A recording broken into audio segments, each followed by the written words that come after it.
además con toda la intención y la voluntad de que, por supuesto, tengamos una sesión que pueda ser digamos, de buena, de mucho interés y de mucha utilidad también para todos ustedes, ¿no?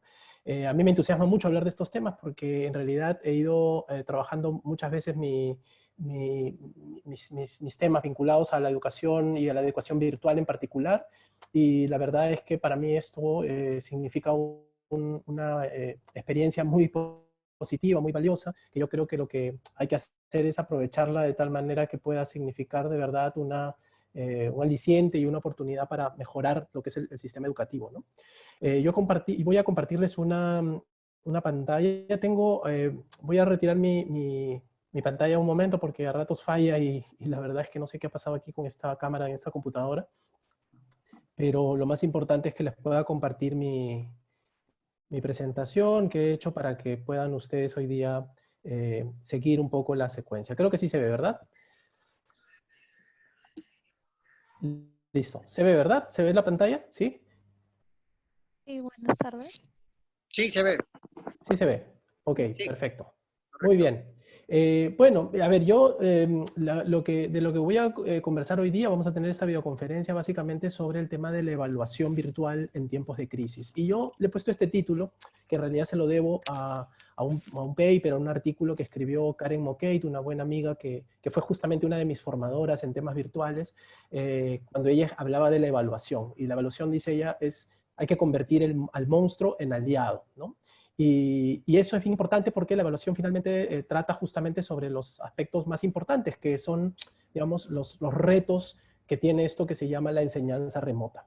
¿Y por qué hablamos de enseñanza remota? Hablamos de enseñanza remota básicamente porque es una enseñanza que se genera a distancia, que no tiene, digamos, la misma situación de presencialidad que normalmente tienen las clases y que solemos, digamos, tener tener como cotidianidad en nuestras vidas. Estamos acostumbrados siempre a la clase presencial, pero dígase de paso, no siempre la clase ha sido presencial, ¿no? Hay muchas experiencias muy interesantes en la historia en la que la enseñanza ha sido a veces también a distancia. O sea, hay personas que estudiaban y se han graduado incluso a través de cartas, ¿no? En el pasado.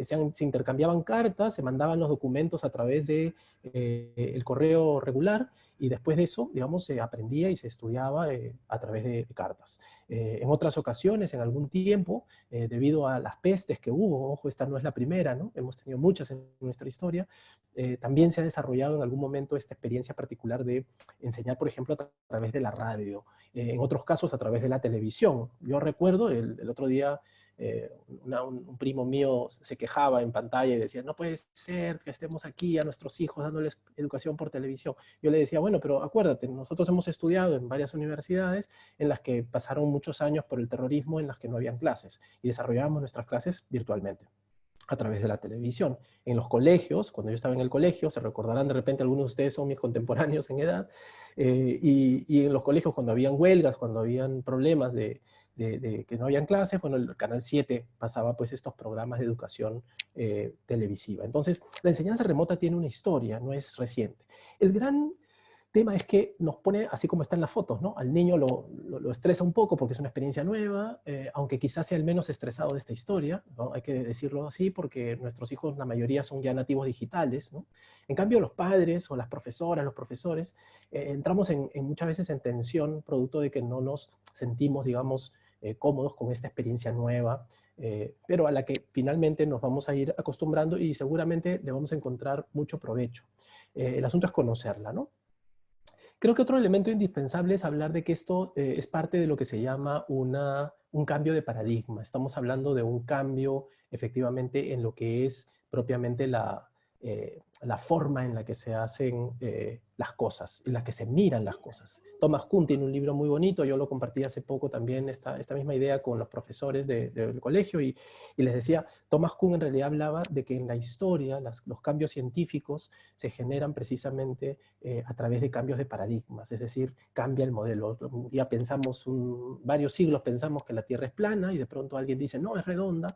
Por supuesto, lo mandan a la hoguera porque nadie quiere creer en su idea interesante y no novedosa, pero luego resulta que en realidad cambiamos todo de paradigma y vemos las cosas de otro modo y nos damos cuenta que la ciencia tenía razón y que efectivamente la Tierra no es plana, sino que es redonda. Y entonces, digamos, este cambio de paradigma se produce muchas veces, ¿no? En la historia.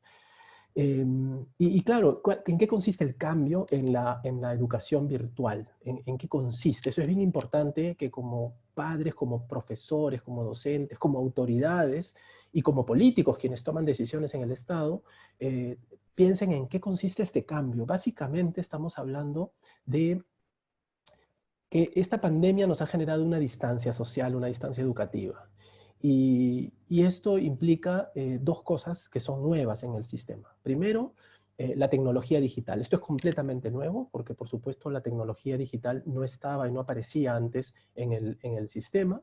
En el caso de la educación a distancia, el tema a distancia, la distancia, digamos, que nos ha generado el no estar en el mismo lugar, en el aula, esto también es, por supuesto, un elemento, digamos, más o menos novedoso, no es totalmente nuevo, ya lo comenté.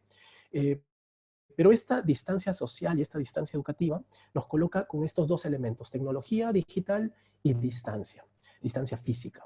Entonces, ante eso, la tecnología digital tiene una gran ventaja y es que nos pone todo esto a disposición y mucho más, ¿no? O sea, son nuevas formas de proceso de enseñanza-aprendizaje, es una tecnología al servicio de la educación que finalmente la podemos usar no solo para el recreo, incluso aquello que parece solamente para juego, para diversión o para establecer contactos como las redes sociales, pueden ser usados muy eficazmente y eficientemente para la educación. El asunto es encontrar cómo, ¿no? Entonces, hoy día, por ejemplo, un blog que apareció primero para escribir nuestras noticias y para escribir nuestras opiniones en el sistema, pues en realidad hoy día se usa el blog para, por ejemplo, que los alumnos hagan boletines virtuales, ¿no? Y de esa manera el alumno se entusiasma, escribe cosas, publica, pone sus fotos, pone sus textos, pero también de paso en realidad está aprendiendo porque la sola búsqueda y la construcción del blog ya le genera un aprendizaje, ¿no? Por supuesto, los videos, ¿no? Hoy día todo el mundo está en TikTok. Ya hay una profesora en un país europeo que ha empezado a usar TikTok como estrategia de aprendizaje. Y claro, los alumnos les encanta porque, por supuesto, ellos están muy vinculados a esto y a este tipo de tecnologías y es el trending topic hoy día de las redes sociales y pues entonces se involucran y se entusiasman por algo así. O los videos, hacer videos hoy día o podcast, ¿no? Que son esta especie de radios grabadas que se suben a la nube y que todo el mundo podría escuchar mientras se va en el autobús, pues en realidad es una práctica, es una tecnología al servicio de la educación. En fin, muchas cosas que uno podría ir utilizando y por supuesto los profesores y los padres de familia y las autoridades pueden poner esto al servicio de la educación, ¿no? Ahora, hay algo bien importante que yo quisiera remarcar y es que no es lo mismo hablar de enseñanza presencial que enseñanza remota o enseñanza virtual. ¿Por qué no le llamamos solo enseñanza virtual? Porque a veces la enseñanza remota implica no solo conectarse a través de la red, implica también un aprendizaje o un autoaprendizaje en la casa. Es decir, no siempre el alumno está aprendiendo a través de la computadora o conectado con el profesor. A veces aprende remotamente, es decir, aprende en su casa, sin que esté el profesor. Esto ya ocurría en la clase presencial cuando nos mandábamos a hacer tareas, solo que ahora las tareas están mediadas por la tecnología, ¿no? Entonces hay diferencias importantes en este escrito, yo se lo debo al BIT, que es donde yo llevé hace muchos años mis primeros cursos de educación virtual, de educación remota, y ellos dicen, por ejemplo, en términos pedagógicos, la interacción de la enseñanza presencial es sincrónica, es decir, es frente a frente, mientras que la enseñanza remota es asincrónica, o sea, hay un tiempo y un espacio que nos divide y por lo tanto hay que organizar las actividades. En términos de ubicación, se lleva a cabo en la misma ubicación geográfica, la presencial en el aula, ¿no? Esto implica unas sesiones programadas regularmente, uno tiene un horario. En cambio, la clase en la enseñanza remota incluso puede llegar a ser las 24 horas, dependiendo cómo yo organice mis clases y mis actividades, ¿no? Los estudiantes a menudo viven cerca del campus o viven en la ciudad donde está el colegio. El horario permite sesiones en el aula, mientras que en la enseñanza remota los estudiantes tienen el peligro a veces de dispersarse geográficamente. Yo me imagino que ustedes como padres estarán preocupadísimos de saber cómo sentamos al niño o a la niña frente a la computadora y que se concentre un rato y que no se ponga a jugar con la pelota o con sus juegos en su cuarto. Bueno, ese es uno de los riesgos, es una de las situaciones, pero a la vez permite disponer personalmente de su tiempo y de su organización. Y eso es algo que va a generar de repente otra habilidad que en el aula no se generaba, que puede ser la autodisciplina, ¿no? Y eso es un valor que de pronto podemos encontrar en los alumnos. Uno no está acostumbrado a veces, sino a que lo estén, digamos, guiando en clase con el profesor al frente, pero que el alumno el niño se autorregule, se autocontrole y se autodiscipline respecto a su aprendizaje, ese es un elemento que, por ejemplo, se puede lograr a través de la enseñanza remota, ¿no? Y el docente también cambia su labor, ¿no? El docente en el aula presencial normalmente dedica mucho tiempo a impartir conocimientos, a transferir conocimientos. En cambio, en la enseñanza remota, el docente lo que hace principalmente es preparar la tecnología, preparar el material, preparar la clase, preparar las actividades para que el alumno lo pueda hacer conectado a la computadora, conectado al celular o conectado a la tablet, y también por su cuenta a través de la realización de sus propias actividades. Entonces, uno a veces tiene la impresión de que el profesor aquí en este asunto trabaja poco, ¿no? Es lo que uno imagina claramente, porque uno dice, oye, pero este profesor en realidad viene y le dicta 1 hora, y antes trabajaba 8 horas en el colegio. Este debería ganar menos, en realidad está perdiendo el tiempo. Pero no es así. En realidad el profesor, normalmente el profesor o la profesora puede estar 1 hora en clase o 1 hora y media o 2 horas en línea, pero en realidad pasa muchas horas, si lo hace bien, por supuesto, preparando el material, preparando la evaluación y guiando y tutoreando al alumno de otra manera. Es más, yo por experiencia personal, porque he dictado cursos en varios niveles de educación, incluso en posgrados, a distancia, y no solo en Perú, sino además he tenido la oportunidad, por ejemplo, de hacer programas a nivel internacional donde dictaba a varios países a la vez, y claro, una de las cosas más inquietantes es que la verdad es que uno dedica muchísimo tiempo, o sea, muchísimo tiempo a las clases virtuales. Incluso yo a veces siento que me es más fácil dictar una clase presencial, voy mis 3 horas a la semana y se acabó. En cambio, en una clase virtual me la paso horas revisando, corrigiendo, enviando correos, preparando el material, y eso es un poco más difícil. Entonces, no hay que tampoco menospreciar a la educación remota, o sea, no es menos valiosa, simplemente es diferente, es distinta y tiene elementos y herramientas diferentes. Y por supuesto también hay que decir que enseñar remotamente o virtualmente no implica simplemente copiar lo mismo que yo ya hice en la clase presencial. O sea, hay un error frecuente que está ocurriendo en el Perú ahora, y no solo en el Perú, en varios países. Yo estoy aquí en España y aquí hay la misma discusión. También la hay en Berlín y también en Londres. El gran problema es que muchas veces esperamos que el profesor sus 8 horas de clase o 6 horas de clase en el aula las traslade a 6 horas de clase en la pantalla, y eso por supuesto no es posible. Y no solo no es posible, no es recomendable. ¿Por qué? Porque no es lo mismo trasladar o realizar una clase presencial y trasladarla al programa remoto. Al programa remoto hay que convertirlo, es una especie de traducción a un lenguaje diferente y a una forma diferente de aprendizaje. Vamos a ver de qué se trata esto un poquito más adelante. Hay estas dos formas de educación, la sincrónica. Sincrónica es porque estamos en el mismo tiempo, en tiempo real, y ahí se usan pues salas de chat, pizarras electrónicas, videoconferencias.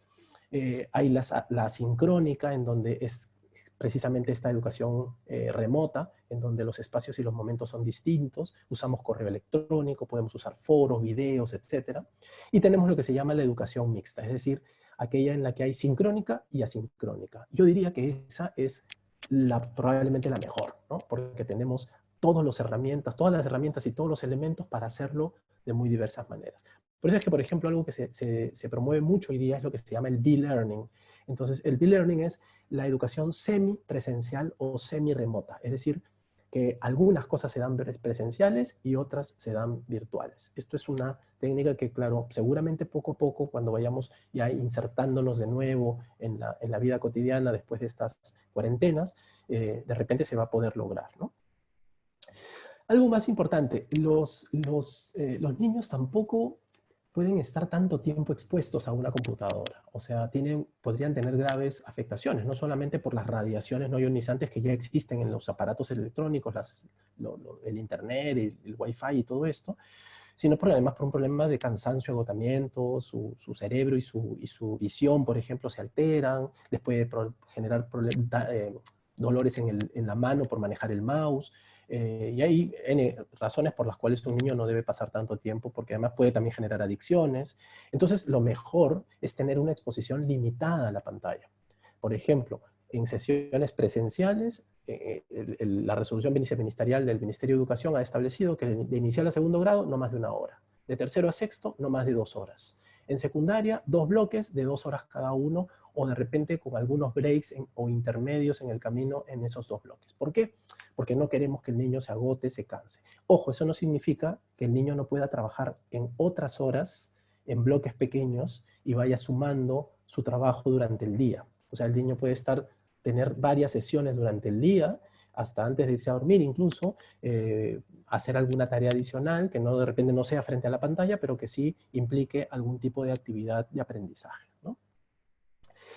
Producir educación virtual, decía yo, es complejo. Normalmente esto parte de un proceso de investigación muy profundo sobre las necesidades de los alumnos, quiénes son, conocer los temas, desarrollar el material, buscar información, hay que diseñar los instrumentos, ejecutar el programa virtual, evaluar el sistema y luego retroalimentar. Quizá lo que hay que decir es que es costoso, es trabajoso. Sí, es costoso y es trabajoso. La verdad, honestamente, hacer educación virtual no es barato. O sea, uno piensa que es barato. No, no es barato. Es un proceso que en realidad cuesta porque hay que conseguir equipos, materiales, hay que suscribirse a los softwares, hay que desarrollar nuevos talentos, hay que prepararse académicamente y técnicamente para eso, hay que tener expertos en temas de manejo de redes, otros que estén expertos en las plataformas. Entonces sí, es costoso y es trabajoso, ¿no? Luego se puede volver una herramienta muy útil y muy eficiente en términos económicos también, es cierto, pero inicialmente es costoso.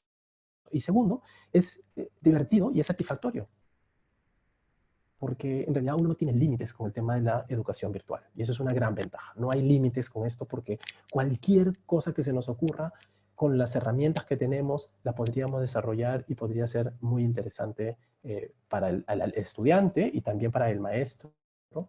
Y por qué no ambos producir material que puede servir incluso para otros estudiantes. Yo aquí quiero comentar que en algún momento he tenido ocasión de, por ejemplo, diseñar y dictar cursos virtuales para universidades, y mis alumnos producían, como parte de su proceso de aprendizaje, producían, por ejemplo, estudios de caso. Esos estudios de caso yo luego los editaba, y de los 30 o 50 alumnos que tenía, o 20, de pronto elegía 5 casos claves, y esos casos los desarrollaba y los trabajaba con ellos, y eran casos que me servían para un curso del siguiente año. Y entonces los propios alumnos veían su trabajo ser útil porque servía para los demás en el futuro, y por supuesto además se sentían muy satisfechos, ¿no?, de ver su nombre ahí, porque por supuesto hay que ser muy respetuoso de la propiedad intelectual de los alumnos también. Los alumnos también producen cosas y su producción, entonces hay que poner ahí, ¿no?, elaborado por el alumno tal, en el curso tal, en el año tal. Entonces, claro, eso es muy importante porque les genera una motivación a los alumnos para hacer estas cosas. La evaluación es la parte, sin embargo, más importante, porque es la parte que nos genera también muchas dudas, ¿no? Y eso es lo que me quisiera centrar en esta tercera y última parte del PPT. ¿Qué es lo más importante de un proceso de enseñanza-aprendizaje? El aprendizaje. O sea, saberes, capacidades, competencias, saber hacer cosas, conocer cosas, eso es lo más importante en el proceso de aprendizaje. Pero hay algo más importante todavía, que la educación virtual ayuda muchísimo, y ojalá la presencial también sumara a eso, que a veces lo olvidamos. Es que lo más importante, y lo que se enseña, por ejemplo, en Finlandia, que es el país que tiene el mejor sistema educativo en el mundo, es que los niños y los adolescentes aprenden a aprender, que es algo fundamental, porque no siempre el profesor está al costado, no siempre va a estar su papá al costado. Entonces, ¿cómo hacemos para que el niño no solamente aprenda con el profesor, aprenda con el papá, sino que aprenda a aprender, ¿no? Y eso es algo que y quizá es el elemento central y que hay que considerar dentro digamos, del diseño del programa educativo que vamos a tener. ¿Qué hay que hacer entonces? Convertir al monstruo en aliado. Hay que a convertir a la evaluación, que normalmente es un monstruo para los estudiantes, para los profesores también, porque nos genera mucho trabajo y hay que corregir luego cantidad de trabajos, monografías y exámenes. La verdad es que la parte más complicada, lo digo porque he sido maestro durante años, es volver a pensar en las evaluaciones. Uno no quiere pensar en eso. Y lo otro es, hay que convertirlo en aliado. ¿Aliado de quién? Del proceso de enseñanza-aprendizaje. Esto implica que evaluar en aula es distinto también que evaluar a distancia o evaluar remotamente. Por ejemplo, cuando uno evalúa en aula, el contacto es directo con el estudiante. Cuando uno evalúa a distancia, hay una distancia social, educativa que ya hemos comentado. Mientras que la evaluación en el aula es periódica, o sea, el profesor avanza la semana o las 2 semanas y luego o bimensualmente y luego toma un examen, a veces bimestralmente, a veces lo hace semestralmente, hay la famosa quinta nota, el examen final, bueno, en fin, todas esas evaluaciones que ya conocemos. En la evaluación a distancia, la evaluación es completamente diferente. O sea, hay que, digamos, desterrar la idea de que la misma evaluación que se realizaba cuando uno iba al salón de clase, se va a realizar de manera remota. ¿Por qué? Porque la evaluación aquí más bien es continua, o sea, se va a realizar a través de todas las actividades que se realizan en el proceso de educación virtual. Cada actividad, fíjense, algunas incluso pueden ser calificadas y otras no calificadas. O sea, en algunas le van a poner de 0 a 20 y en otra también de 0 a 20, pero en algunas otras no son calificadas, pero eso no significa que no esté siendo evaluada. La calificación es el puntaje, pero la evaluación es que el profesor se asegure de que en realidad el alumno está aprendiendo, está logrando lo que se llama un resultado. ¿Cuál es el resultado? El aprendizaje. Algo bien importante también es que ya no solamente estamos hablando a veces de la evaluación que realiza un docente con el alumno, sino que también estamos hablando de la autoevaluación. Yo les decía hace un rato, aprender a aprender es algo que tienen que lograr los alumnos. Pero además tienen que aprender a autoevaluarse.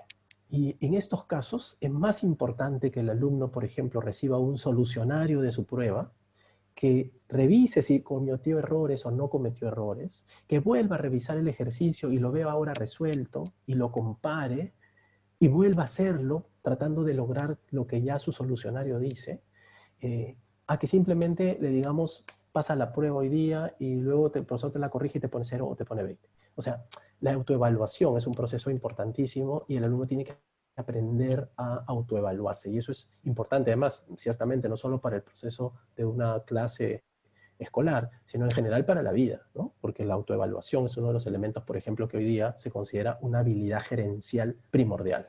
Los gerentes tienen que saber cuáles son sus debilidades y cuáles son sus fortalezas, y eso implica una autoevaluación. Eso es lo que queremos lograr en la educación virtual también. La evaluación en aula es flexible, la podemos modificar, pueden haber hasta los famosos, yo me acuerdo, tenía un profesor en la Facultad de Derecho de la Católica que venía y nos decía, control sorpresa, y de pronto nos sorprendía con el control y lo teníamos que dar. Bueno, en la evaluación a distancia es distinto porque normalmente está todo muy estructurado. Es decir, hay una planificación muy estructurada de cómo voy a ir evaluando a mi alumno porque necesito ir monitoreando lo que hace. Por eso les decía hace un rato, la evaluación a distancia suele ser incluso un poco más pesada, un poco más, digamos, demandante en términos de trabajo. Y finalmente, la evaluación es sistemática, o sea, se realiza por bloques, por temas y son cancelatorios normalmente, o sea, una vez que yo he tomado el examen de esto ya no lo vuelvo a tomar, mientras que la evaluación a distancia suele ser más asistemática, ¿no? Incluso puede ser reiterativa, o sea, yo puedo tener la misma evaluación, pero de diferentes formas sobre el mismo tema durante todo el curso. Y puedo realizarla varias veces. Yo estoy ahora siguiendo un programa de la Generalitat de Cataluña, que es un programa que se dicta aquí en Barcelona. La Generalitat es como el gobierno regional aquí. Y ellos han aprobado un curso, yo me presenté y me invitaron a participar y yo acepté, por supuesto, encantado, porque además es una beca, ¿no? Y es para precisamente educación virtual. Hay algo que me pareció increíble. Cada sesión y cada clase nos están evaluando, pero además es el mismo tema. Nos lo preguntan de varias formas distintas y eso hace que yo lo tenga que estar repensando de diversas formas distintas, pero es el mismo concepto.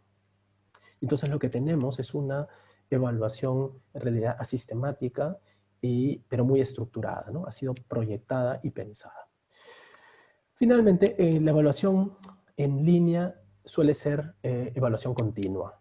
Se puede ajustar, se puede implementar mediante diversas pruebas. ¿Y cuáles son esas pruebas o esas, esto lo voy a pasar luego, esa evaluación continua? ¿Cómo se hace la evaluación continua? La evaluación continua es básicamente, se da a través de 3 cosas claves. Y eso hay que entenderlo también como padres, porque luego vamos a ver qué cosa es lo que el padre tiene que hacer en esto. La evaluación continua es, primero, creativa. O sea, no se le tiene que pedir al alumno de nuevo que se ponga a desarrollar, a repetir 50 veces solamente una oración para aprenderla, sino que puede ser muy creativa, desarrollar muchas formas distintas de aprender.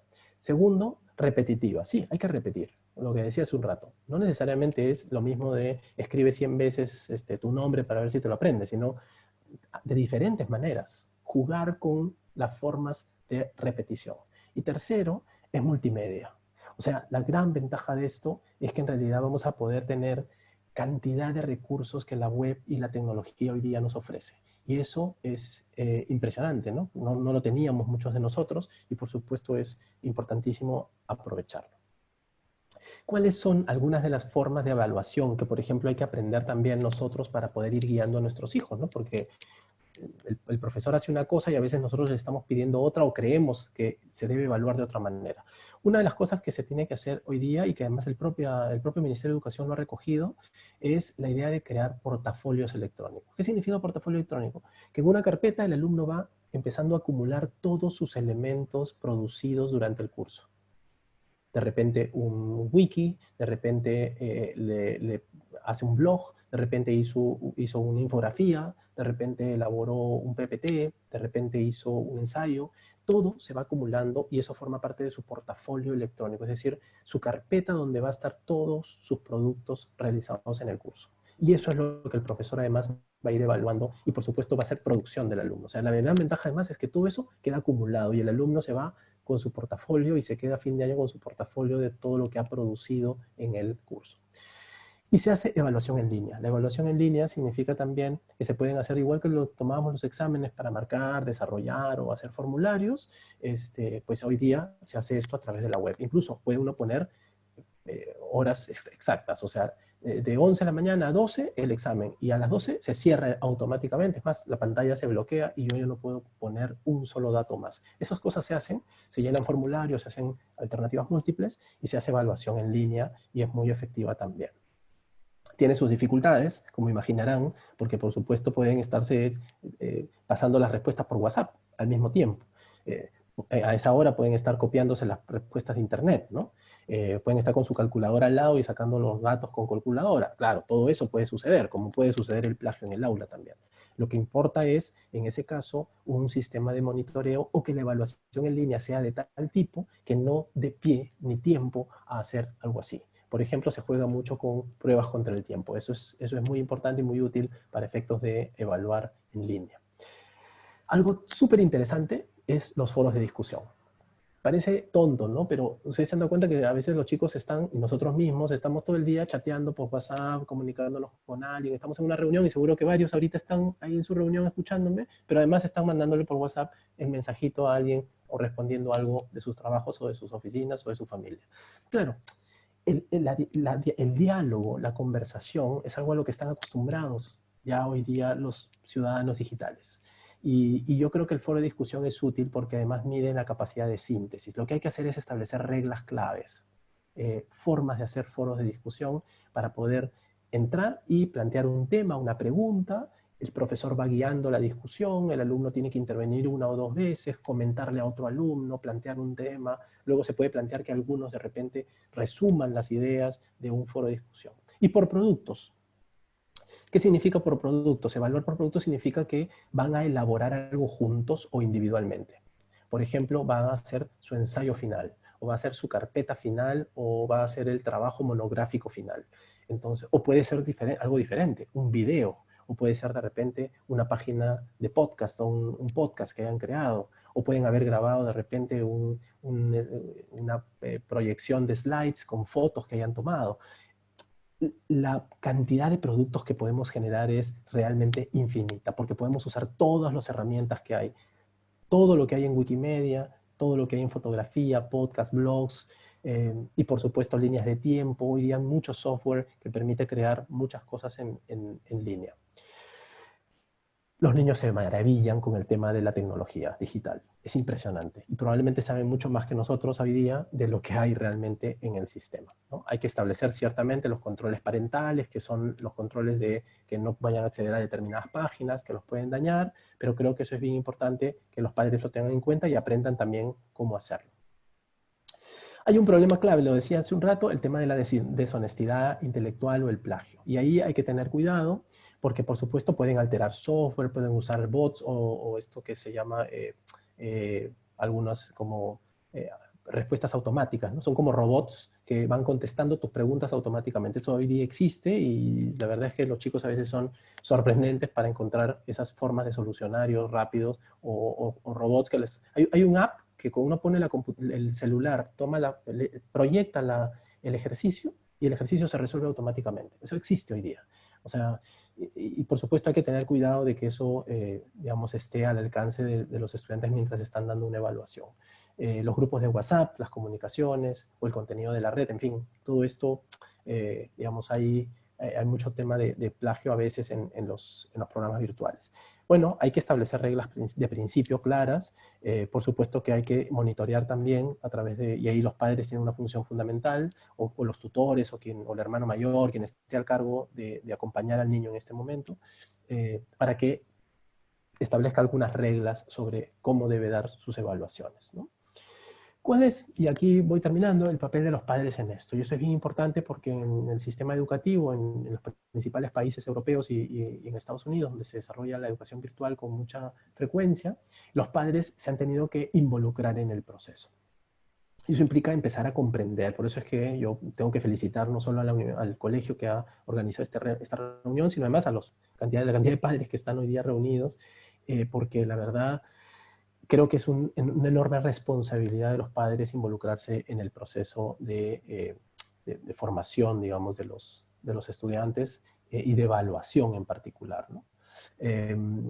Creo sí que hay una función muy fundamental, que es algo que deberían de todas maneras tomar en cuenta, y es el apoyo. O sea, yo creo que el apoyo es fundamental. El alumno tiene que sentir que sus padres lo apoyan en la educación virtual. Es más importante que ustedes realmente crean en el proceso y se involucren con los alumnos, porque plantearles dudas sobre el proceso los hace dudar también a ellos. Y eso es muy terrible porque los pone en cuestión respecto de su proceso de aprendizaje. Lo tercero es la motivación, y eso es muy interesante. Yo creo que hay fórmulas, por ejemplo, diálogos con ellos sobre sus trabajos, que les muestren sus resultados, celebrar sus triunfos en el momento en el que logran de repente una buena nota o un reconocimiento, una insignia, se llama insignia a veces a nivel virtual, cómo se les va dando insignias a los alumnos por los logros, ¿no? Y la motivación de los padres es muy importante. La disciplina, yo decía hace un rato que la disciplina es fundamental, y en eso creo que funciona de la mano del apoyo y la motivación. Ordenar espacio, ordenar tiempo, incluso físico, espacio físico, donde se va a sentar el niño, que se acostumbre a que sea siempre en el mismo lugar para que pueda efectivamente desarrollar una disciplina de trabajo. La supervisión, muy, muy importante, especialmente en la evaluación, y hay que validar la evaluación continua. Con lo cual el padre se convierte en una parte fundamental del proceso de enseñanza y aprendizaje porque va de la mano con el maestro. La plataforma Edmodo, que han estado usando incluso en el Colegio Santo Tomás de Aquino también, permite incluso que los padres ingresen con un password especial como veedores del proceso de educación de sus hijos. Y entonces hay fórmulas a través de las cuales los padres pueden ver y validar la educación y también ir haciendo una validación de si realmente el niño está aprendiendo o no. El padre se puede convertir en el fondo en una herramienta clave para que el profesor pueda lograrlo. En algunos lugares he visto que lo que hacen es que el profesor le manda también al padre de familia detalles sobre la evaluación para que el padre pueda como una guía para que el papá les pueda preguntar y el papá sabe la respuesta, porque por supuesto, si no sabe la respuesta, ¿cómo lo va a ayudar? Entonces, pero la respuesta no tiene por qué saber todo el padre. Entonces, el profesor le manda al padre de familia y dice, oye, mire, lo he evaluado todo este semestre sobre este tema y acá hay las 4 cosas claves que el niño tiene que saber de todas maneras. Usted puede tener la información y conversar, ¿no? Dialogar con el niño y por supuesto, encontrar si es que hay algún tipo de respuesta. La evaluación, la educación virtual en general, produce muchísimos espacios para la interacción y la creatividad.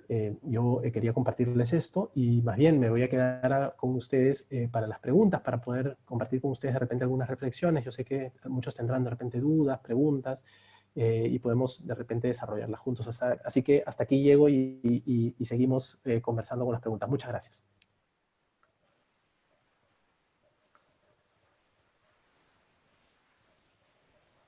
Magíster Carlos, muchísimas gracias por su exposición. Ahora vamos a pasar a las preguntas de parte de los padres de familia que estén interesados en alguna interrogante. Adelante, estimados padres de familia.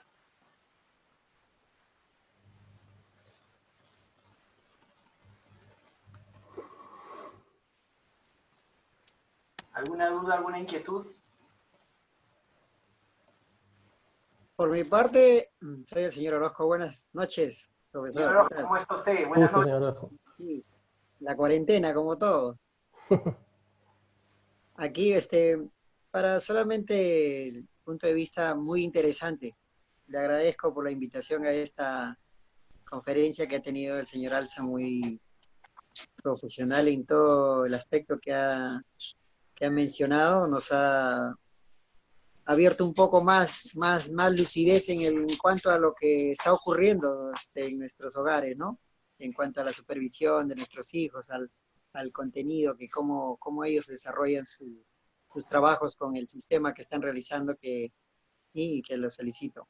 Quería dar solamente esa acotación, profesor. Muy bien. Muy bien, Gracias. muchas gracias. Muy gentil. Gracias. Buenas noches, mi nombre es Manuel Zapata. Sí, buenas noches. Quería saber sobre el tema de portafolio electrónico, ¿no? Este tema ya actualmente lo están usando ya los profesores del colegio, o usted está sugiriendo que lo puedan usar, porque me parece muy interesante el portafolio electrónico. Sí, entiendo por lo que, a ver, yo tuve la conversación con el profesor Sumarriba y he ido siguiendo un poco qué es lo que ha estado haciendo el colegio, porque en todo esto es un proceso, digamos, de construcción que ha sido también un proceso de emergencia, ¿no? Eso es bien importante entenderlo, no solo el Santo Tomás de Aquino, sino todos los colegios en el Perú, y bueno, no solo en Perú, sino en muchos lugares, se han tenido que ver forzados, entre comillas, a involucrarse en un proceso de construcción de lo que es la educación virtual en poco tiempo, además, porque el Ministerio de Educación puso plazos muy cortos para enviar planes anuales y la estrategia que iba a usar el colegio, y ha tenido que involucrarse además los profesores y las autoridades del colegio en construir una tecnología especial, digamos, educativa para esto, ¿no? Sí, el portafolio electrónico está considerado como una de las herramientas centrales de la educación virtual hoy día, en general en donde hay educación virtual. El Ministerio de Educación lo ha incluido en sus resoluciones viceministeriales, donde se regula el tema y se establecen las guías generales para hacer la educación virtual, lo ha puesto específicamente como un elemento clave, y he visto que los profesores en el colegio, las autoridades del colegio, cuando han respondido al ministerio, también lo han incorporado como parte de su estrategia. Ahora, hay que tener cuidado, el portafolio electrónico es una herramienta importantísima, es una. El portafolio electrónico implica la suma progresiva de productos que el alumno va construyendo y que luego se evalúan, pero también es flexible, o sea, no hay un patrón único y general, ¿no? Incluso puede ocurrir que algunos alumnos tengan determinados productos y otros alumnos tengan otros productos, ¿no? Por ejemplo, yo he tenido ocasión de ver cómo estudiantes que son alumnos de de secundaria, por ejemplo, o de primaria, que de los últimos años, que los mandan a hacer monografía, porque escriben muy bien, bueno, algunos escriben muy bien, y hay otros que hacen video o audios porque tienen más facilidad de palabra, eso también se hace. O a veces al revés, para desarrollar más bien alguna potencialidad, ¿no? El que no escribe muy bien, bueno, vamos a hacer que escriba pequeños textos primero, luego más grandes, y todo eso va sumando. Al final es bien importante, sí, y esa es por supuesto, una recomendación para el colegio, y el profesor Sumarriba seguro puede dar más detalles, es que el profesor sí evalúe progresivamente estos materiales y retroalimente, es decir, le responda al alumno y le diga, mira, tus materiales tienen estos vacíos, estos problemas o estas virtudes, ¿no? Y eso es bien importante. No sé si Richard de repente quiere añadir algo sobre eso. Muchas gracias, Magíster Carlos. Señor Manuel Zapata, tenga usted buenas noches y a todos los padres. Buenas noches, profesor. En primer lugar, para decirles que esto del portafolio de evidencias, porque son evidencias en realidad lo que nosotros registramos, es el trabajo continuo de los alumnos que ellos van a ir manifestando en el transcurso del año académico. De repente en esta primera parte, en esta primera etapa, que la hemos considerado una etapa de aprendizaje, una etapa de adaptación, todavía no se han registrado trabajos o proyectos que tengan que ver con este portafolio de evidencias. Pero en el transcurso del año académico nosotros vamos a tratar justamente de registrar esos trabajos y esos proyectos que van a ser expuestos en una página web, que va a medir el trabajo de cada uno de los estudiantes y sobre todo los avances que han podido desarrollar en determinadas áreas. Como ya lo manifestó el Magíster Carlos, o sea, tiene que ver con la producción que ellos van a tener que realizar, por ejemplo, con el trabajo de líneas de tiempo, con de repente alguna evidencia como la creación de un video que va a estar relacionado a un tema específico en determinadas áreas del saber. Entonces, ese es el propósito, evidenciar el trabajo, evidenciar el crecimiento intelectual de los estudiantes y sobre todo el manejo de las herramientas conocidas el día de hoy como las TICs, las herramientas de la tecnología y la información, que el día de hoy se están convirtiendo en una herramienta esencial. Yo sé que estamos atravesando un momento sumamente difícil con esto de la enfermedad, pero quiero citar a Albert Einstein, que solía decir que en los tiempos de crisis es donde se ve una gran oportunidad para los pueblos, una gran oportunidad para la gente, porque es el momento en el cual podemos hacer un despegue increíble en otras capacidades que están apuntando esta era del conocimiento. Yo quisiera más bien reiterar que agradecemos desde ya la confianza de cada uno de ustedes como padres de familia y sobre todo, yo creo que hemos ido avanzando paso a paso, al principio con pequeños errores, pero vamos a ir tratando de igualarnos a las mejores instituciones que están llevando a cabo este trabajo a través de los medios informáticos, a través de las redes y a través de diferentes formas. Como ustedes han podido presenciar, al principio trabajamos con Jitsi Meet, vimos que tenía algunos problemas en el trabajo de videoconferencias y el día de hoy estamos trabajando con Zoom. De tal manera que los chicos se están adaptando, yo creo que el día de hoy, a todos los tipos de manejo informático que puedan darse, y eso es bueno, eso es positivo, porque están incrementando su campo de acción. Es positivo porque ellos de alguna manera están vivenciando esta nueva era tecnológica, y es una era en la cual nosotros tenemos que adaptarnos a todos esos cambios. Y eso es positivo también para ellos, porque se van a ir adaptando al manejo de diferentes herramientas virtuales, que no solamente tienen que ver con las videoconferencias, sino también tienen que ver con ese trabajo sincrónico y asincrónico que ha mencionado el Magíster Carlos.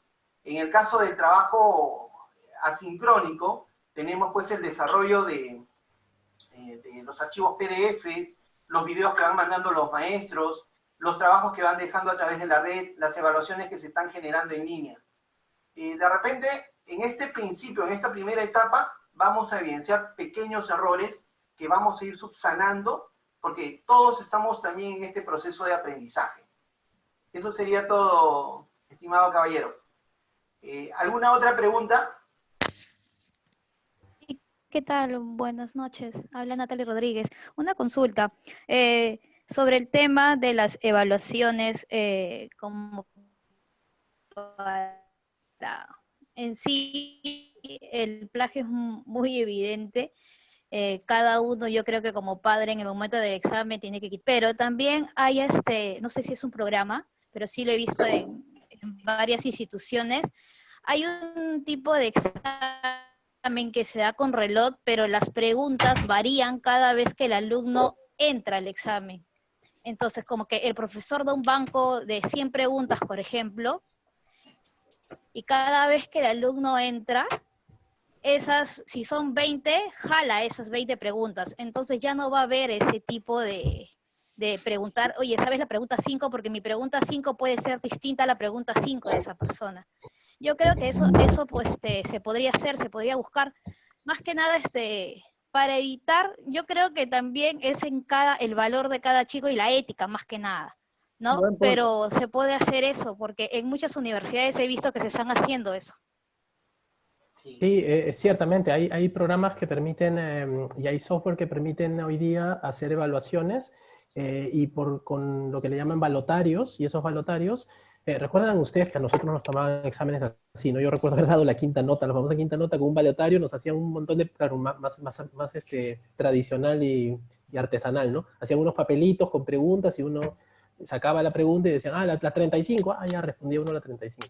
Bueno, más o menos algo así es el sistema evaluatario, el que funciona, pero ya hoy día con la tecnología, y va haciendo una especie de bingo, ¿no? de sorteo de las preguntas aleatorias, y genera una serie de preguntas para los alumnos que en realidad todos tienen, nadie sabe en realidad qué pregunta es la que le tocó, el número que le tocó. Y eso se hace en línea. Algunos programas son más costosos, otros menos, pero digamos, yo creo que eso es una buena alternativa.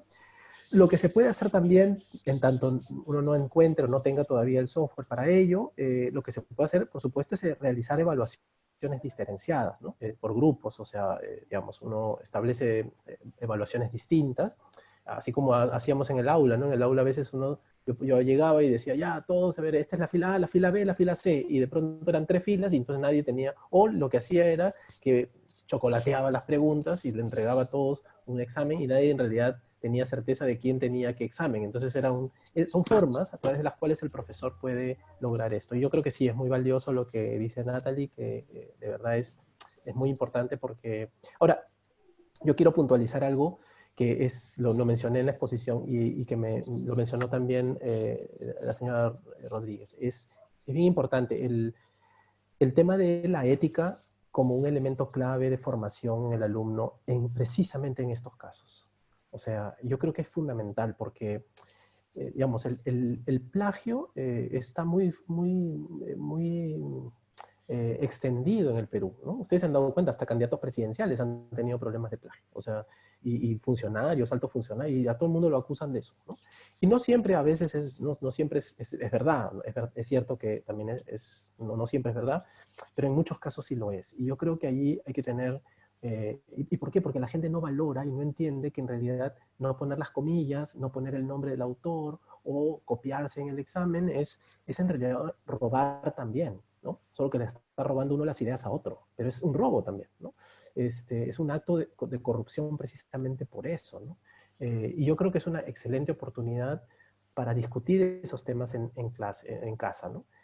Y en el aula, por supuesto, y con los maestros. Y establecer de repente principios básicos de qué cosa es lo que realmente se puede y no se puede, se debe o no se debe hacer, ¿no? Las universidades tienen hoy día políticas y regulaciones sobre antiplagio muy fuertes. Incluso hay unos softwares hoy día donde uno puede meter el documento que el alumno ha producido, el Turnitin, por ejemplo. Uno ingresa el archivo y el archivo automáticamente le arroja cuál es el porcentaje de plagio que hay en el documento. Entonces, claro, hoy día hay tecnología para eso, pero yo creo que eso no funciona si es que no hay un diálogo efectivo y una acción de principio con esto por parte de los padres de familia. Yo creo que ahí los padres tienen un rol absolutamente fundamental de acompañar a los niños y a los adolescentes.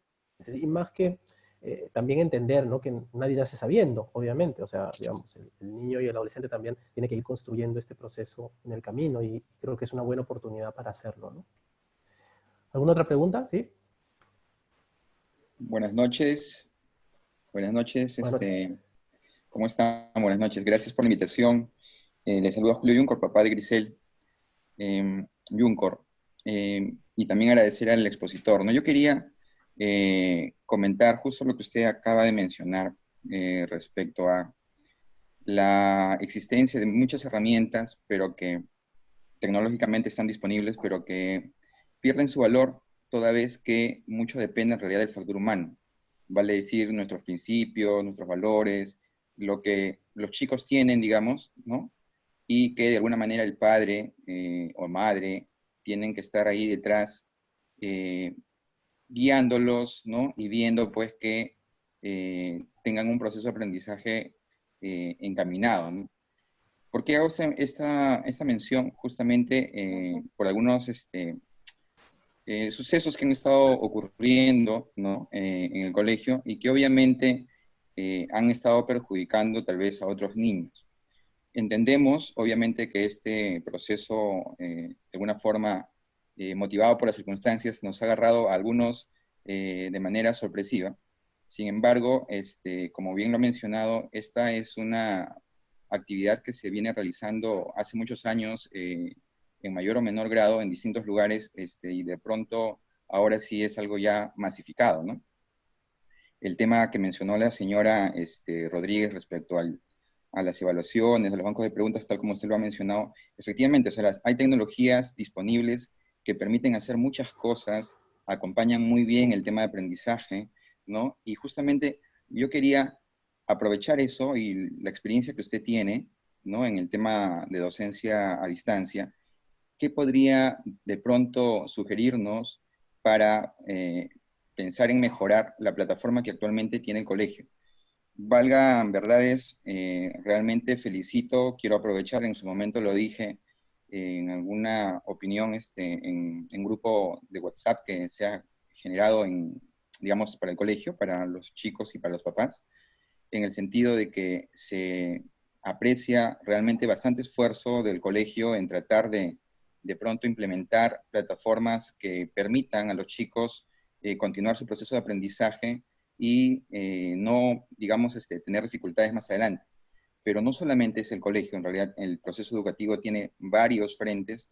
Uno de ellos definitivamente lo es el tema familiar, ¿no? El padre de familia acompañando a su menor, a su hijo, al estudiante. Mi pregunta es, basado en su experiencia, señor Alza, ¿qué podría sugerirnos para de pronto ir procurando a futuro, de repente en un mediano plazo tal vez, mejorar la actual plataforma, la actual oferta educativa que nos está ofreciendo el colegio? Actualmente tenemos el Edmodo y he visto, y bueno, hace relativamente poco se cambió el tema de videoconferencias de Jitsi a Zoom, pero existen en el mercado, existen en el tema de educación a distancia muchas otras ofertas y específicamente adaptadas, algunas más todavía al tema educativo como tal, ¿no? O sea, vale decir, por ejemplo, definir salas externas, ¿no? Grupos para hacer actividades, ¿no? El tema de las evaluaciones, en fin, varios elementos que a nivel de docentes nosotros manejamos, ¿no? Tanto en aula física como a nivel tecnológico virtual, ¿no? Sí, por supuesto. A ver, me permito comentarle algo. Dos cosas. Primero, muy importante lo que usted menciona de reconocer el hecho de que efectivamente no solo, insisto, no solo el caso del Colegio Santo Tomás, porque conozco el caso de otros también, en el que se han tenido que, sobre la marcha, construir una serie de capacidades que efectivamente no tenían antes. Y que en el fondo, bueno, está bien, ¿no? Algunos lo han hecho más rápido que otros, algunos tienen más recursos que otros, los colegios no son todos iguales, y yo creo que esto también ha permitido evidenciar a veces las dificultades con las que nos encontramos. Por ejemplo, yo tengo algunas ideas que me parecería importante compartir a propósito de su pregunta, señor Juncker, que la verdad me parece muy, muy valiosa. Primero, nuestro país tiene un serio problema. No está preparado tecnológicamente para la educación virtual todavía. Y por más que yo creo que el Ministerio de Educación ha tenido que lanzar esto de la educación virtual y porque estamos en cuarentena, tenemos problemas que no vamos a poder manejar nosotros, ni el colegio, ni ustedes, ni nadie ahorita. Son cosas más estructurales. Por ejemplo, el tema de la banda ancha del Internet. O sea, es un problema serio. Fíjense, yo llevo años trabajando en educación virtual a nivel universitario.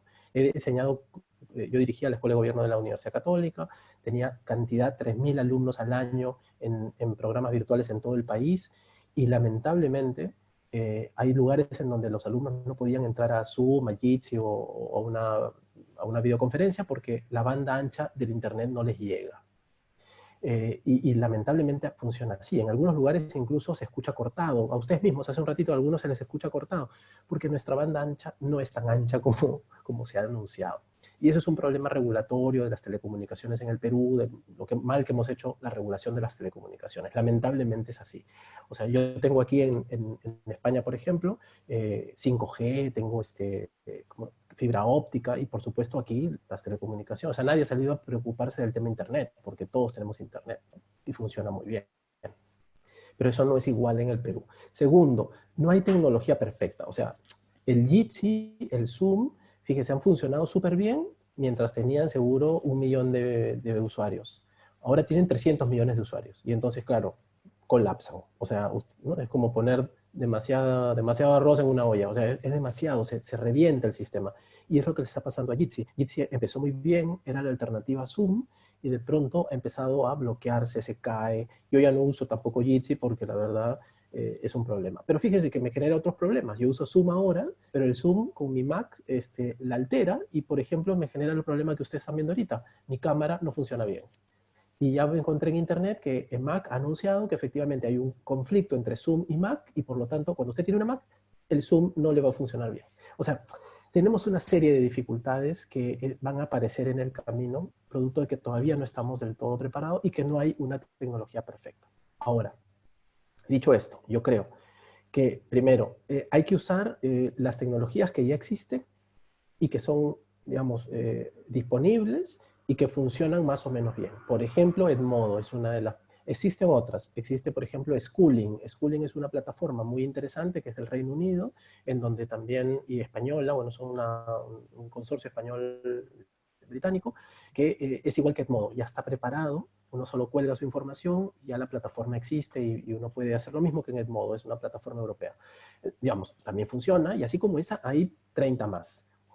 Pero ahorita, pruebe lo que pruebe, todo el mundo está usándolas. Entonces va a seguir teniendo el problema de las caídas, no porque Edmodo o Schooling funcionen mal per se, sino porque hay una sobrecarga del sistema. Segundo, yo creo que es muy interesante el uso de algunas plataformas que son más sencillas, pero que se pueden, le llaman customizar o adaptar al propio colegio y que el propio colegio puede manejar. Por ejemplo, hay una plataforma gratuita que se llama Moodle, que sirve para diseñar sus propios cursos. Mucha gente ya la había echado al olvido porque decían que ya habían cosas más interesantes, pero hoy día descubrimos que de pronto es más sencilla, pero en realidad es más útil porque no se cuelga y porque yo la puedo colgar en mi propio servidor y puedo hacer que funcione. Es una alternativa, por supuesto hay que evaluar, hay que ver si es que esto realmente funciona mejor y ver también lo de los costos. Algunas plataformas, la plataforma en general es gratuita el software, pero si uno lo quiere alojar y tener mucha cantidad de estudiantes, pues hay que también pagar, o sea, esto es inevitable, ¿no? Hay muchos otros softwares. Yo el otro día tuve la generosa invitación de los profesores del colegio también para hablar con los profesores. Hemos hecho una charla especialmente para los profesores con algunas herramientas adicionales que uno va encontrando en el camino. Por ejemplo, para hacer videos, para usar el Blackboard, ¿no? el Open Board, la pantalla, la pizarra electrónica, que yo pueda escribir como si estuviese en una pizarra y que el alumno vea en la pantalla la pizarra escrita. Pero insisto, todo eso hay que aprenderlo. Entonces, creo que hacen muy bien ustedes como padres de familia, y usted lo mencionó hace un momento, de reconocer el esfuerzo. Yo creo que es legítimo y es absolutamente válido que ustedes demanden la mejora permanente del sistema, porque finalmente ustedes son los usuarios junto con sus hijos. Y yo creo que está bien, ¿no? Es el derecho de los padres de reclamar un mejor servicio y que esto vaya mejorando. Yo creo que es legítimo y está muy bien y así debería ser siempre. Y creo que también hay una enorme, por lo menos es lo que yo veo desde fuera, una enorme disposición del colegio de dialogar y de mejorar los procesos, pero tiene que ser progresivo, ¿no? Entonces, sí, a su pregunta, hay muchas plataformas, hay mucha tecnología, y yo creo que lo que está haciendo el colegio ahora es lo que ha permitido salvar la situación. O sea, empezar con Edmodo, avanzar con Jitsi, ahora ya Jitsi, aunque entonces no funciona, bueno, ha pagado el colegio Zoom, ¿no? Ahora Zoom, estamos en esta red ahorita porque el colegio ha pagado eso, y así no tenemos mayor riesgo. Y luego seguramente la plataforma también elaborará una plataforma para sí mismo y para el colegio, y eso se irá construyendo poco a poco. Entonces sí, creo que su pregunta es válida y la preocupación es permanente, y creo que el rol de los padres de familia va a ser hacer una vigilancia y un acompañamiento y sumarse, ¿no?, al colegio, dándole herramientas y también sugerencias, ¿no?, que creo que es importante, ¿no? ¿Alguna Gracias. pregunta? ¿Sí? Para complementar un poquito más. Sí. En realidad, lo que usted afirma, caballero, es cierto. El colegio está tratando de ir creciendo a la par de estos cambios que se están generando.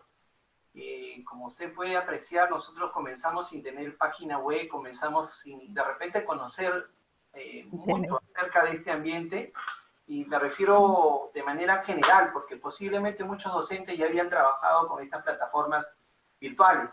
Yo en la universidad, por ejemplo, trabajaba con Moodle, era una disposición de la universidad que uno tenía que hacer foros, videoconferencias, dejar trabajos, y es una de las características que generalmente se ven en las universidades, pero no en los colegios. Sin embargo, a raíz de estos cambios que se han generado a razón de la enfermedad, de la pandemia, pues hemos tenido que ir cambiando sábado a sábado, hacer charlas, a veces en la mañana, en la tarde, en la noche, capacitaciones a cada momento con los profesores, para salir de alguna manera de nuestra ignorancia e ir conociendo este nuevo mundo digital. Y es cierto, hay diferentes plataformas que nosotros podríamos utilizar, como por ejemplo el Google Meet, el Moodle, el Chamilo, de repente otras plataformas como el Blackboard, que lo están utilizando actualmente las universidades. Muchos colegios la están implementando, pero nosotros hemos tratado de ir de manera progresiva porque nos vayamos adaptando a este proceso. Obviamente, si vemos una mejora, una oportunidad para seguir mejorando, lo seguiremos haciendo. Téngalo eso usted por seguro. Como le dije, en un primer momento, la primera iniciativa para poder trabajar videoconferencias fue Jitsi Meet, porque nosotros lo veíamos fabuloso el hecho de que ningún alumno tuviera algún bloqueo para poder ingresar a la plataforma y que rápidamente pudieran acceder sin ningún tipo de problema. Sin embargo, en estas 3 o 4 últimas semanas, hemos comenzado a ver que, como lo que ha explicado el Magíster Carlos, a razón de la gran cantidad de gente que en este momento está recurriendo a estos recursos tecnológicos, pues está colapsando el sistema. Entonces, ¿qué hemos visto por conveniente? No, decimos no, tenemos que seguir ofreciendo un buen servicio, y es por esa razón que hemos alquilado la plataforma Zoom. Y es de esta manera que estamos recibiendo las clases de forma virtual. Estamos recibiendo las videoconferencias. Si nosotros vemos que el Zoom, que el Edmodo en un determinado momento llega a colapsar, también veremos la manera de migrar a algo que sea mucho mejor para el servicio académico de la institución. ¿De acuerdo, señor Julio César? Un abrazo enorme. Muchas gracias, profesor Richard. Definitivamente Gracias. se nota el esfuerzo. Gracias, gracias. Muchas gracias. ¿Alguna otra pregunta más? Porque déjenme decirles que el Magíster Carlos, allá en España, está más o menos bordeando las 12:30 de la noche. Sí, Son casi, tiempo. 1:40. Tenemos 7 horas más. Ah, Pero tranquilos, encantado de conversar con ustedes. Así que si hubiera alguna duda o consulta o comentario, encantado de escucharlos. Buenas noches. Le agradece mucho. De nada, Buenas, gracias. Sí, lo escuchamos. buenas noches. Ante todo, felicitarles al colegio por la invitación a esta conferencia. El que habla es papá de Dayana Villegas Cuba. Primeramente, el tema que están hablando sobre todos los software para poder enseñar a nuestros hijos, iba a haber problemas, se veía esto, porque de la noche a la mañana nadie estaba preparado para esta pandemia que estamos pasando todos nosotros. Particularmente, yo como padre, viendo esta situación, dije sería lo más conveniente suspender todo el año escolar. ¿Por qué? Porque mi hija está terminando este año y creo de que no va a aprender lo suficiente como si hubiera aprendido en clases directas que ha estado llevando, ¿no? Por diferentes factores de que se pueden prevenir, como está pero como dice, estamos ya en temas de avance, y lo único más pedirle al colegio de que traten de ¿cómo se llama?, de seguir con estas correcciones, porque va a ser, de la noche a la mañana no se va a cambiar todo. Entonces siempre va a haber pequeños errores donde van a tratar de... Lo único que les pido al colegio es de esforzarse para poder corregir y que traten los chicos terminar bien, porque este año mi hija termina el año escolar y quiero ver cómo va a terminar para el próximo año, ¿no? Eso me quería hacer un comentario. Muchas gracias. Bueno, caballero. Muy bien. Bueno, yo quisiera intervenir, profesor Richard. Soy mamá de Daniel Solís. Realmente difiero un poco, ¿no? En cuanto a lo que dijo el señor. Yo sí estoy muy motivada con todo esto desde el inicio. Le agradezco al colegio por todo el empeño que están poniendo. Yo sé que el trabajo de todo esto es muy laborioso. Realmente sí se han puesto punches. Estoy en un grupo de padres, de asociación de padres de familia, ¿no? De colegios privados, donde veo tantos problemas en otros colegios, inclusive los más grandes, ¿no? Y realmente sí me siento agradecida. Me siento agradecida con el colegio por todo, cómo se está portando con nosotros. Y en cuanto a la charla, pues todo esto lleva parte de la motivación que podamos darle, ¿no? El apoyo en casa es indispensable, es importante.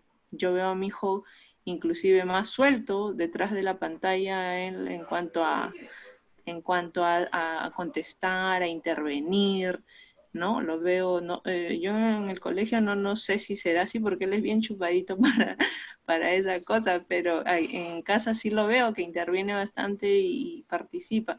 Entonces, me parece que más bien sí está correcto. Motivarlos, como digo, en casa y que tienen que acostumbrarse porque prácticamente esta es la educación del futuro. Muchos cursos se llevan y si bien es cierto, bueno, se llevan de esta manera y si bien es cierto nos chocó al inicio, así como a ellos, bueno, en la necesidad de cambio, ahí están los progresos, ¿no? Debemos motivarlos y decirles que, bueno, hay que adaptarse, la vida es así, hay que adaptarse a situaciones de emergencia y simplemente ayudarlos a seguir para adelante, nada más.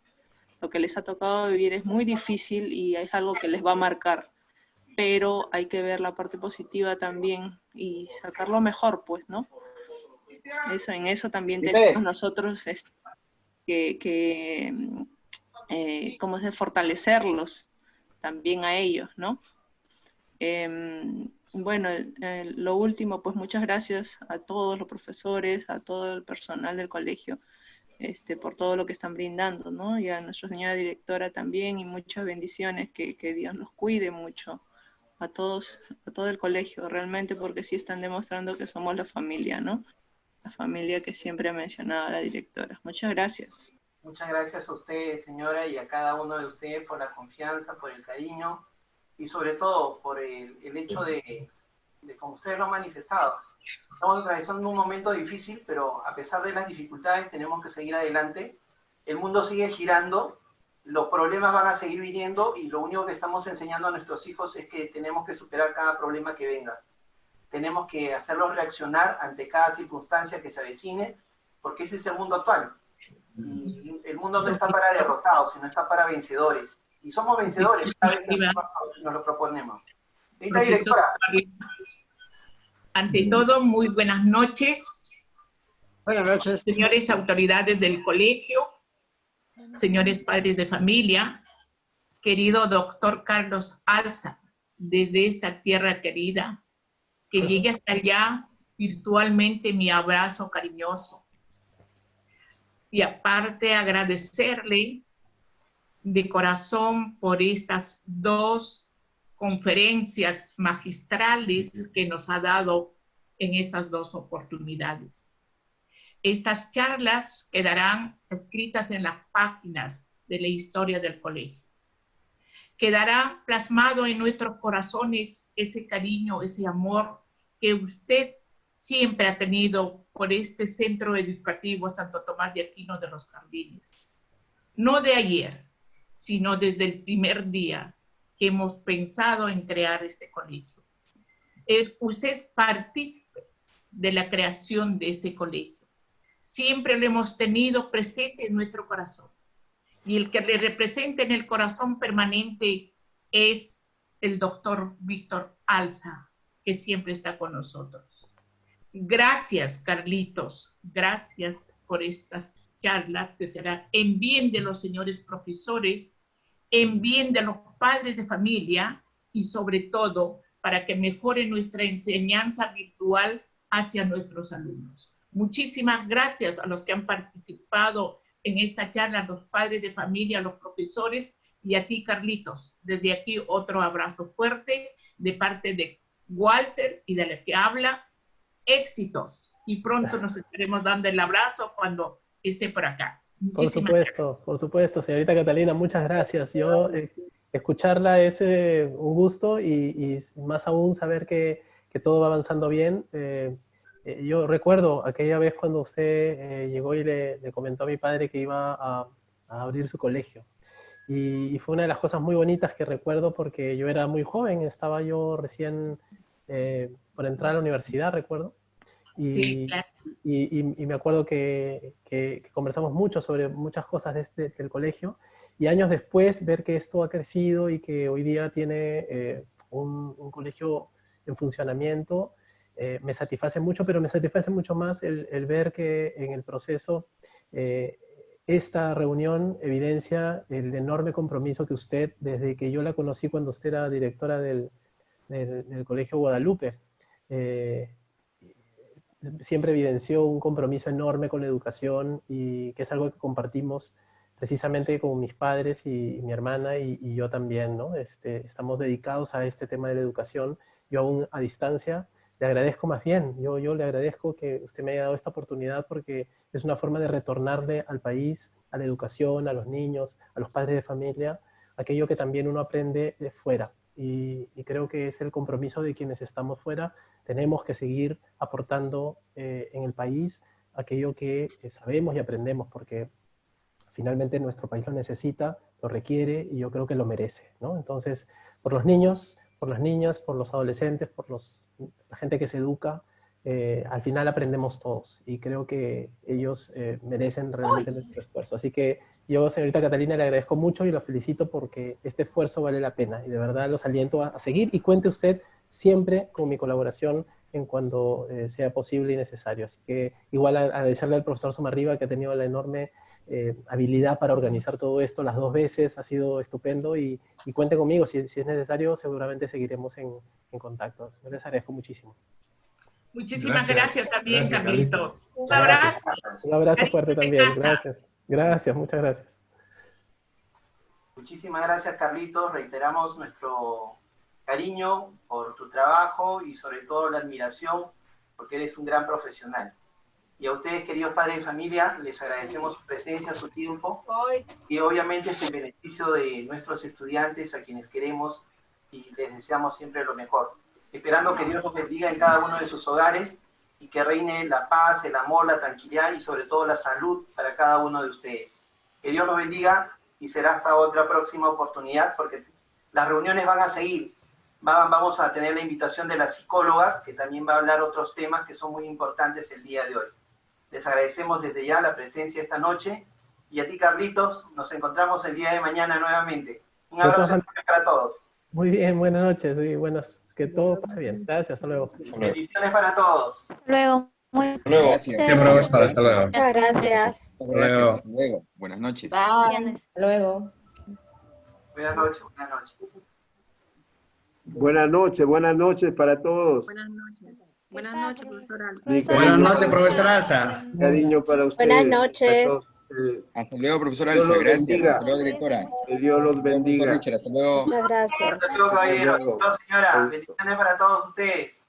Que Dios me los conserve sanos a cada uno de ustedes. Igualmente a abrazo usted, para todos profesor ustedes. Richard. Gracias. Gracias. Gracias.